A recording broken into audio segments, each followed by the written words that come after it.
Hello everyone, and welcome back to the Fluctus channel.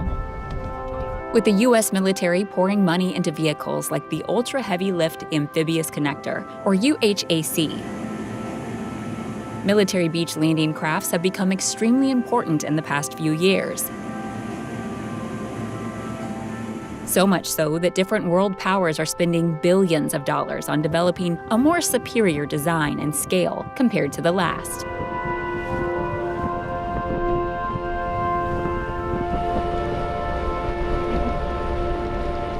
In this video, we will uncover the evolution of military beach landing crafts and what lies ahead for these amphibious vessels.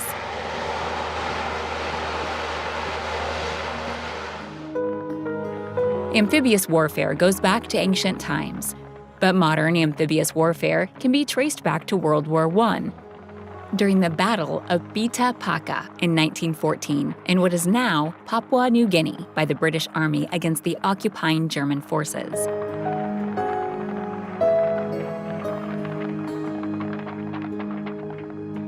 The amphibious assault was an astounding success and led to the British launching a similar attack on Ottoman forces in the Gallipoli campaign in 1915, which became the most notable example of amphibious warfare to date. Back then, amphibious warfare was carried out through amateur means and usually led to Navy ships being destroyed in the process. So vehicles that were specifically made to carry out amphibious assaults started to be developed in the United States and the United Kingdom in the 1930s.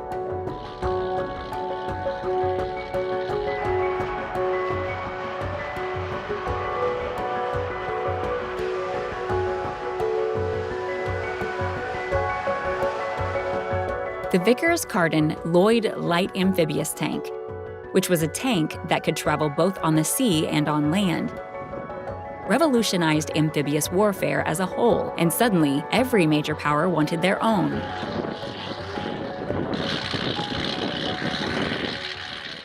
By World War II, the U.S. had developed the Landing Craft Vehicle Personnel, or LCVP, in 1945, otherwise known as the Higgins boat.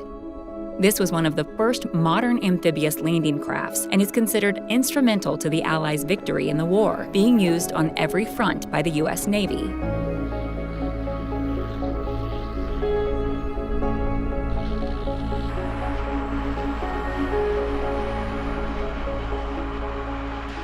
While the vehicles we've mentioned so far are now extremely dated and bare bones, amphibious vehicles have come a long way since the days of the Higgins boat or its predecessors.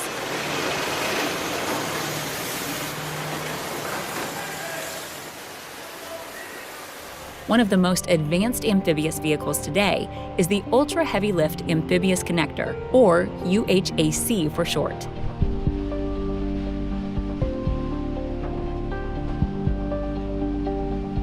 Yoke steering here.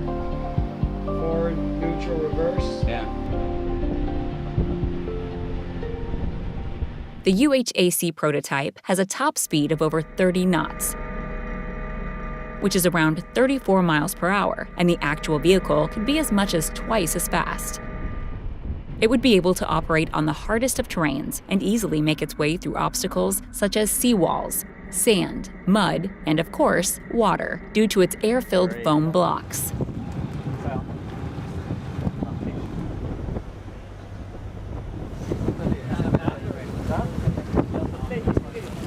It would primarily be transporting the United States Marine Corps vehicles from ships to the shore.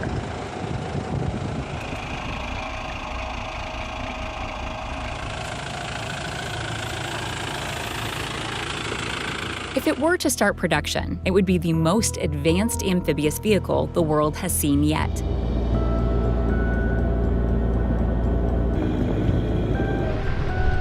So far, only prototypes of the UHAC have been made, and there aren't any immediate plans to put it into production.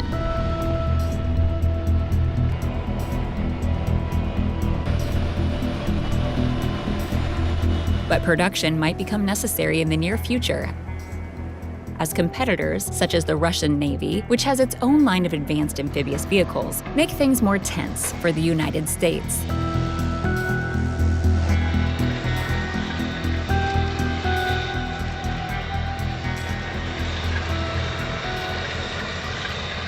The prototype of the UHAC is only half the size of what the actual vehicle is expected to be, which would be able to carry 3 battle tanks to over 200 nautical miles. Its actual capabilities and practicality remain unknown, as it is still undecided whether to proceed with the prototype to full-scale production. In the meantime, the Landing Craft Air Cushion, or LCAC, remains one of the fastest and most efficient methods of conducting amphibious insertion.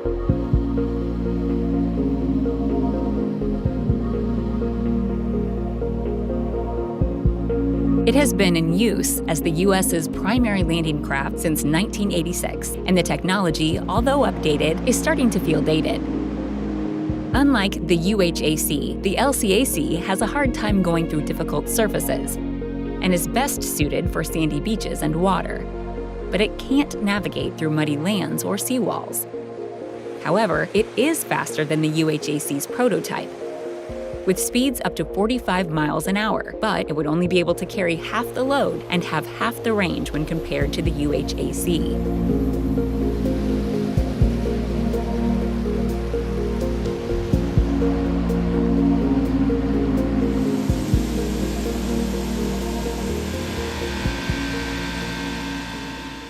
Regardless of its drawbacks, when compared to the latest technologies, the LCAC has been one of the U.S. military's most reliable assets, and the U.S. Navy currently has over 74 units in its arsenal.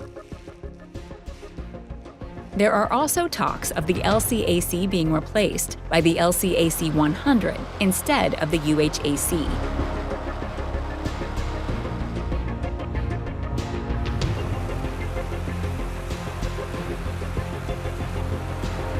The LCAC 100, also known as the Ship-to-Shore Connector, or SSC, would slightly sacrifice speed for a whole lot better performance. It would be able to load over 74 tons, or 145 Marines.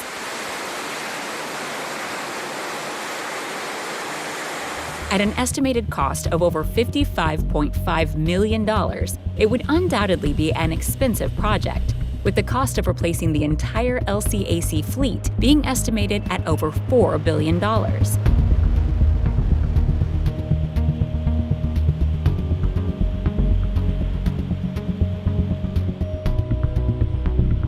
And in terms of scale and capabilities, the Russian Zubr-class LCAC is more superior in almost every sense. Measuring 187 feet long and 73 feet wide, it is the world's largest naval hovercraft that can carry a maximum of 535 tons, reaching a top speed of 69 miles per hour.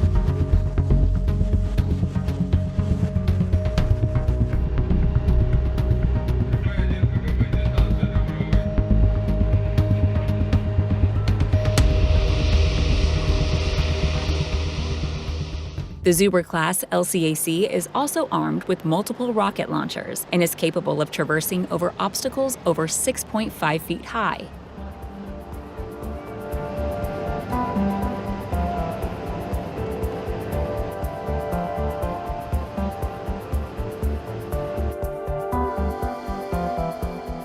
Militaries worldwide are constantly improving their capabilities to move their assets from sea to shore.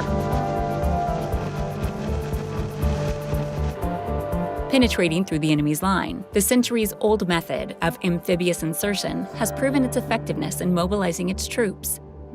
With the amphibious vessel's ability to deflect and avoid the enemy's target and quickly deliver the assets to the enemy's ground.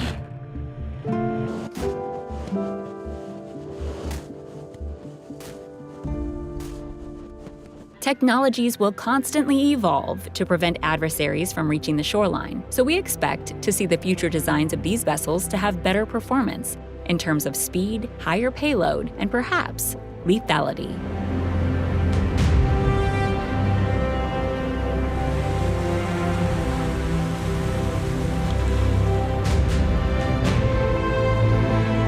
That's the end of this video. I hope you enjoyed it. Make sure to subscribe to this channel so you don't miss any of our new content. See you next time.